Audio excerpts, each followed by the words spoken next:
হাত ধরে পার করে নিও গো আমায় আধার জামে একা আমি খুঁজব তোমায় হাত ধরে পার করে নিও গো আমায় দয়া হাত ধরে পার করে নিও গো আমায়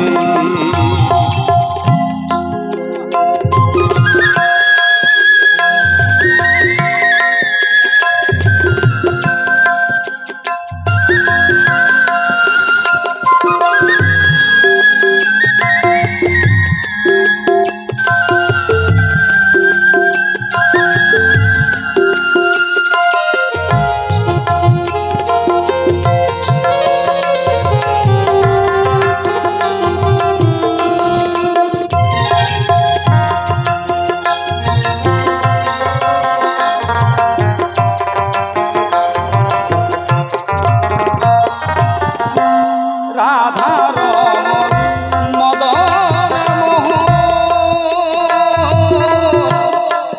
মোহ গিরিধারী অহরহ শ্রীধ্বনি শুনি গো তোমারি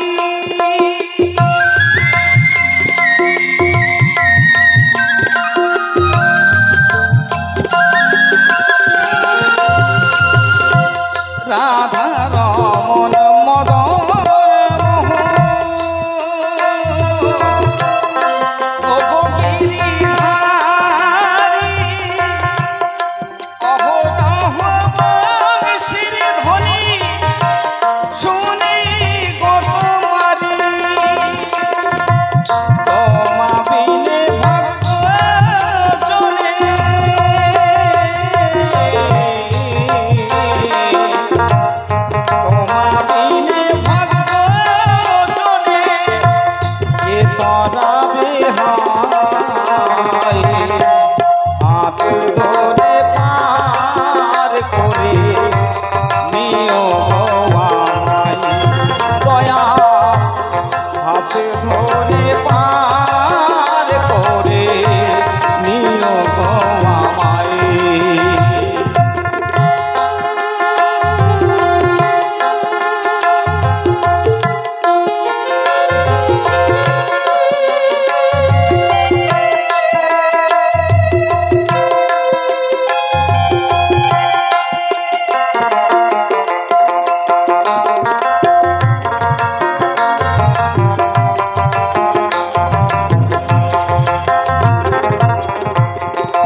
গো আমায়। তোমার মধ্য থেকে আমার হৃদ কোমলে জ্ঞানের প্রদীপ প্রজ্বলিত করে দাও। শ্রদ্ধা ভক্তি দাও প্রভু, শ্রদ্ধা ভক্তি দাও। জয় গুরু জয়। ঘরের এক কোণে কোন প্রান্তে যদি একটি লোহার অস্ত্র ফেলে রাখা যায়, দীর্ঘদিন পরে থাকতে দেখা যায় এক সময় সেটা জং ধরে গেছে। জং যদি ধরে যায়, সেই অস্ত্রের দ্বারাই কার্যসিদ্ধি করা মোটেও সম্ভব নয়। আগে জংটাকে ছাড়িয়ে নিতে হয়, তবেই সেই অস্ত্রের দ্বারাই কার্যসিদ্ধি করা সম্ভব হয়, নইলে নয়। তদ্রূপ আগে জংটাকে একটু ছাড়িয়ে নিলাম।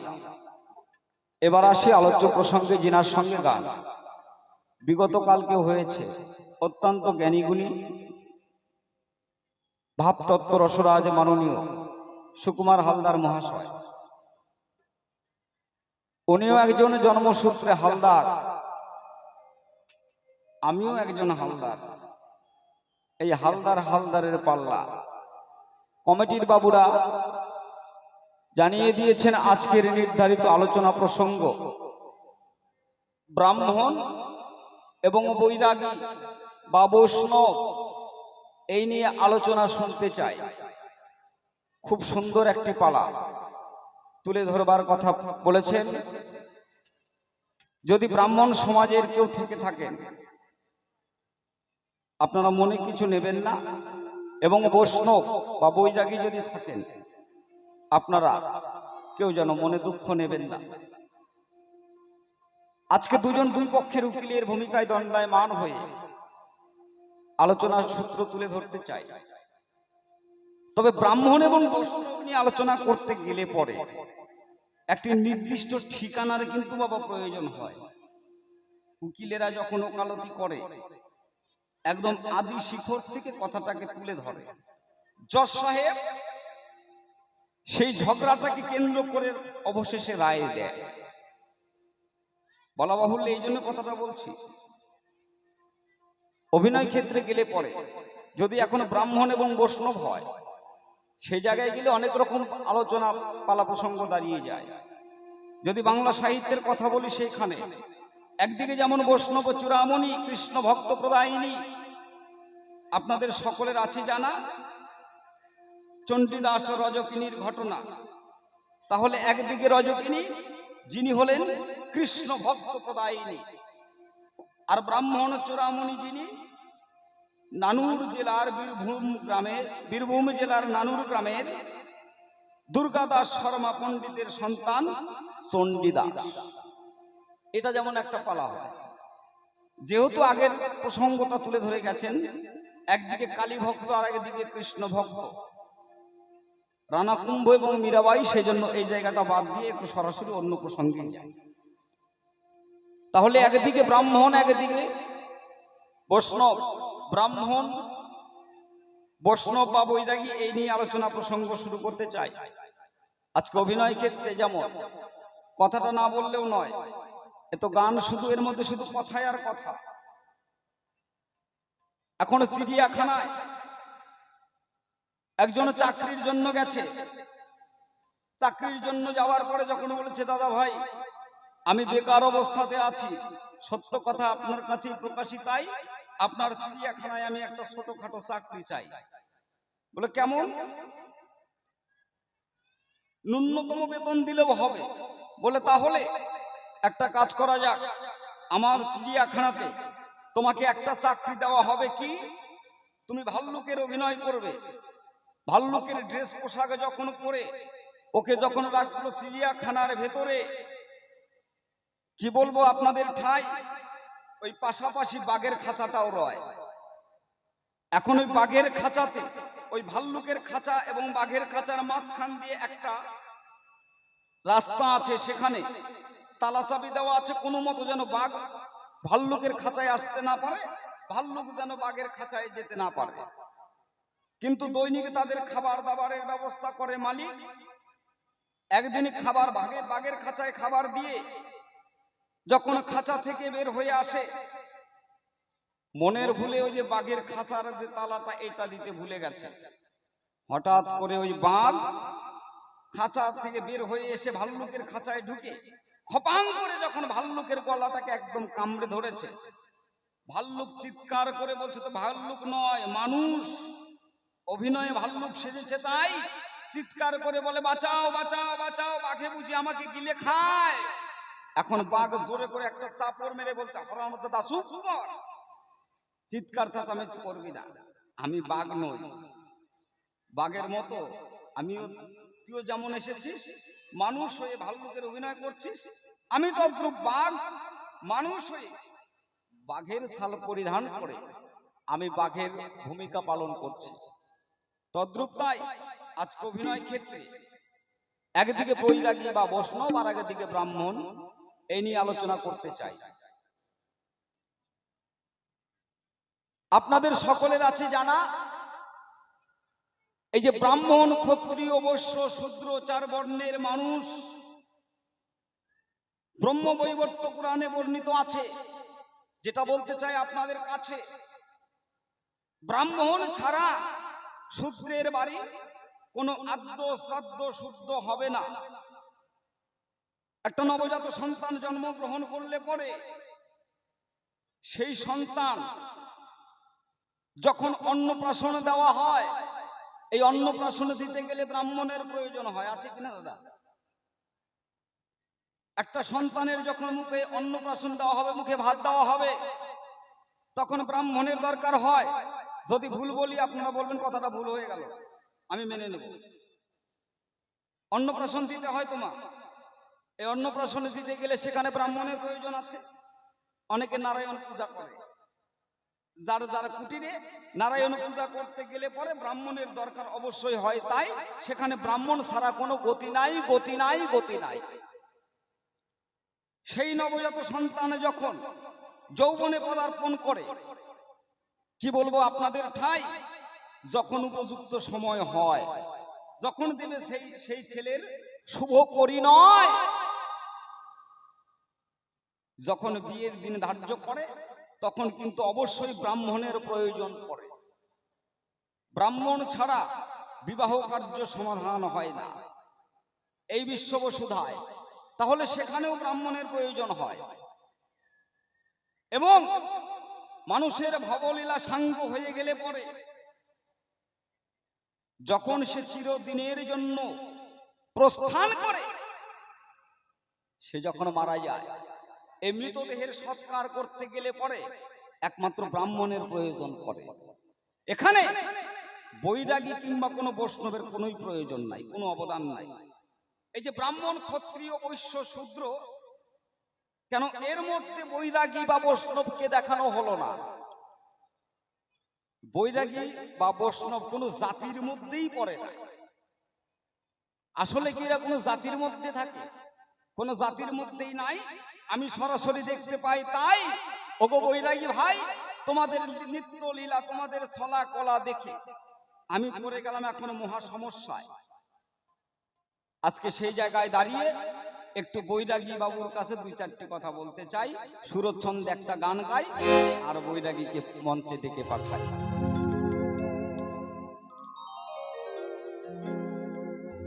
ওই আবার উপাসনা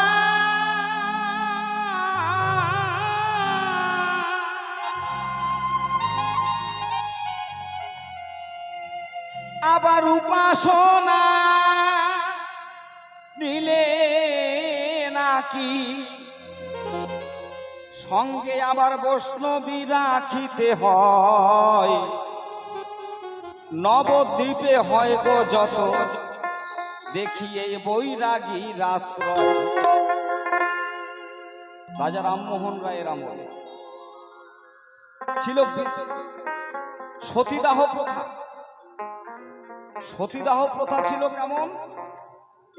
যদি কোনো পুরুষ সেকালে তৎকালীন দিনে মারা যেত, দাউ দাউ করে জ্বলছে অগ্নিকুণ্ড সেই চিতায়,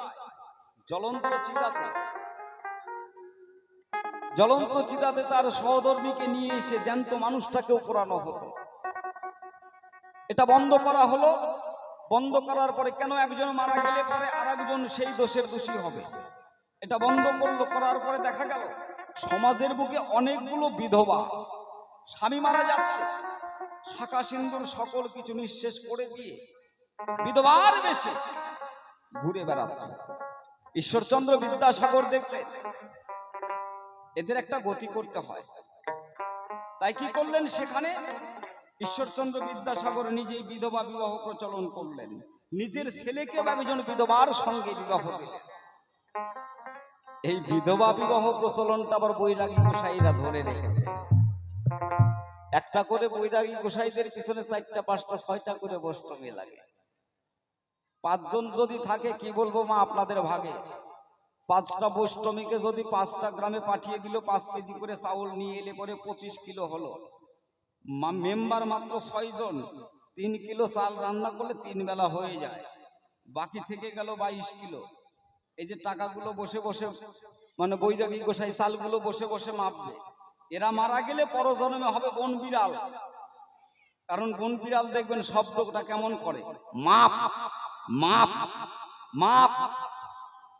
এরা মারা গেলে বন বিড়ালই হবে। এদের রুচি সম্মত কোনো জ্ঞান নাই। যাব সেই জায়গায়, আগে একটু গান গাই। আবার উপাসনা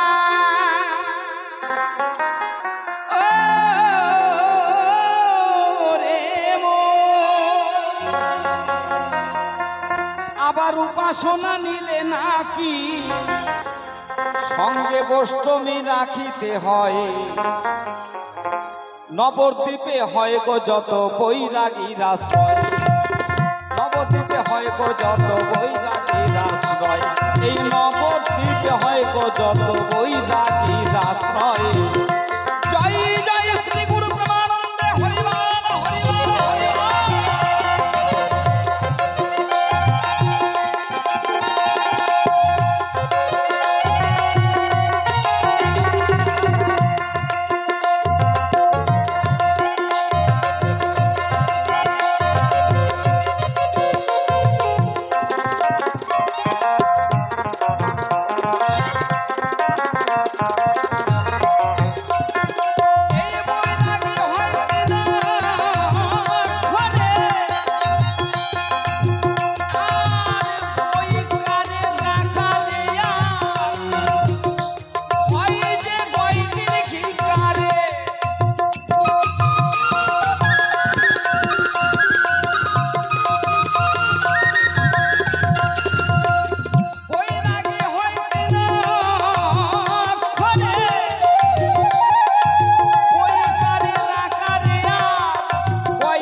গানটা লিখেছেন শরৎ মহাজন।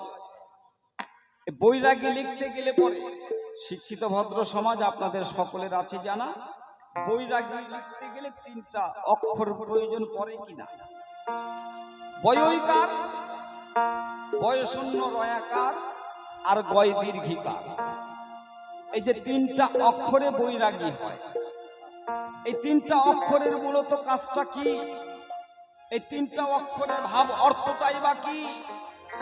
এই 3টা অক্ষরের ভাব অর্থ কি পরের রমণীকে নিয়ে সংসার করা?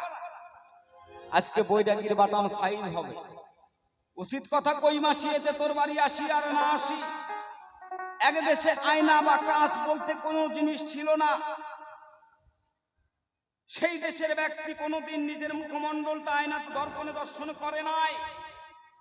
এখন যেমন আমরা দেখতে পাই ড্রেসিং টেবিলের সামনে দাঁড়ালে পরে মুখে কোথায় কালি লেগে আছে, চুলটা কিভাবে আছে, এটা আমরা দেখতে পারি। কিন্তু সেই দেশে কাঁচ কিংবা আয়না কি জিনিস কেউ জানতো না। বন্যার স্রোতের বেগে, জলের স্রোতের বেগে একটা কাচের টুকরো ভেসে আসে। একজন চাষির ছেলে, যার বাবাটা ছিল হুবহু নিজের মতোই দেখতে, ছেলেটার বাবা মারা গেছে প্রায় 2 বছর। 2 বছর পরে যখন জমিতে চাষ করতে যায়, লাঙলের শিরালে লেগে একটা কাচের টুকরো পায়, মানে আয়না কুড়িয়ে পায়। এখন ওই কাচের টুকরোটা পেয়ে ছেলেও তো জীবনে নিজের মুখটা দেখে নাই। আয়নাটা সামনে নিয়ে যখন দাঁড় করিয়েছে, নিজের ছবিটা দেখতে পেয়েছে, ভেবেছে এটাই বুঝি বাবা।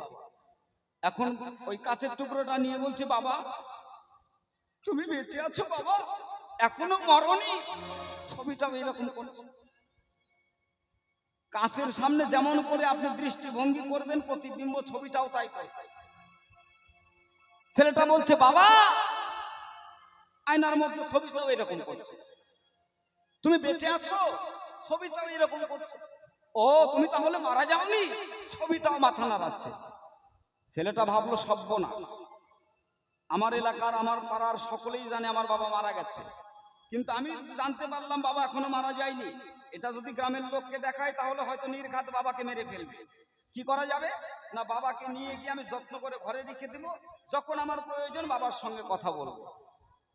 এখন ঘরে নিয়ে গিয়ে যখন বালিশের নিচে রেখে দিল, দৈনিক কাজকর্ম সেরে এসে ঘরে ঢুকে ওই কাঁচটা বের করে বলে, বাবা তুমি ভাত খাবে না? ছবিটাও এরকম করে। তাহলে তুমি এখন ঘুমিয়ে থাকো কেমন, আমি খাওয়া দাওয়া করে এসে তোমার সঙ্গে কথা বলবো, ঠিক আছে? ছবিটাও এরকম করে। এইভাবে তো ছেলেটার বেশ কয়েকটা দিন কেটে গেল। কি বলবো আপনাদের ধারে, যদি একবার কোন নারীর সন্দেহ রোগে ধরে, সব রোগের ওষুধ আছে, সন্দেহ রোগের ওষুধ নাই।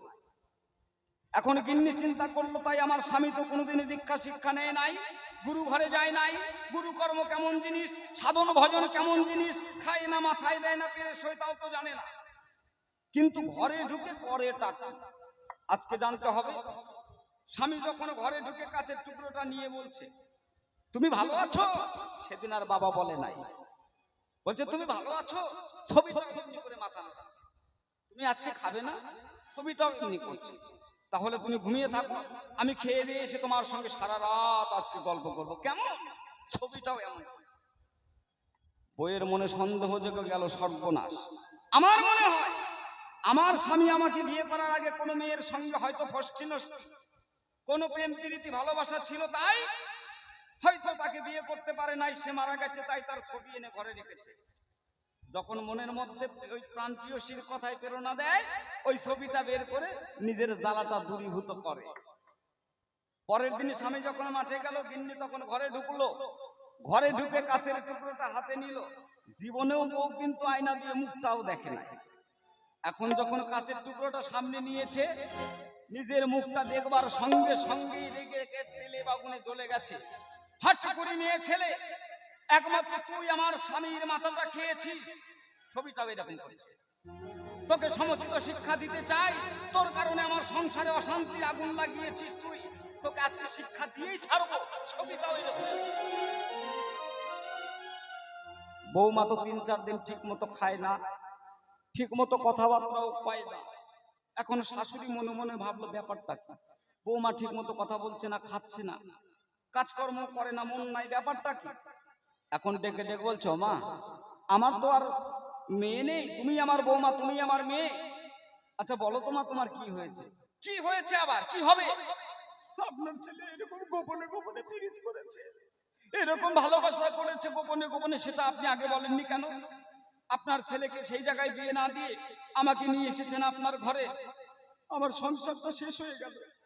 শাশুড়ি মা বলছেন, বৌমা আমার ছেলে জীবনে পাঠশালায় যায় নাই, ভালোবাসা কি জিনিস জানে না। যে লোকের মধ্যে কোনোদিন মেলামেশা করে নাই, সে ভালোবাসার কি জানে? ভালোবাসা জানে না আপনার ছেলে। আপনি শুনবেন না দেখবেন? ঠিক আছে, আপনার ছেলে পীড়িত করেছে, আর সেই মহিলার ছবি ঘরে রেখে দিয়েছে, আপনি দেখবেন, আমি দেখাচ্ছি। শাশুড়ি মাও তো জীবনে কোনোদিন আয়না দিয়ে মুখ দেখে নাই। শাশুড়ি মায়ের একেবারে যতগুলো চুল সবগুলোই পাকা, মাঝখানের দাঁতগুলো একবারে ফাঁকা, পানগুলো খায় তাও হামুল দিস্তায় একেবারে থেতা করে নেয়। এখন ওই কাছের টুকরো নিয়ে যখন বৌমা যখন শাশুড়ি মাকে দিয়েছে, এই দেখেন আপনার ছেলে কার সঙ্গে পীড়িত করেছে। শাশুড়ি মা কাছের টুকরো নিয়ে নিজের মুখটা দেখে বলতে, হাই হাই রে বাবা, তোর এইটা রুচি? হ্যাঁ, ভালোবাসলি বাস, একটা ভালো দেখে মেয়ে, ভালো মেয়েকে ভালোবাস, শেষ পর্যন্ত একটা বুড়িকে তুই ভালোবাসলি, একটা দাঁত নাই কিছু নাই, সবগুলো চুল পাকা, মাঝখানে দেখি দাঁতগুলো ফাঁকা, এটা তোর রুচি? এই বৈরাগী গোসাইদের রুচিটাও তাই। যতগুলো বিধবা এদের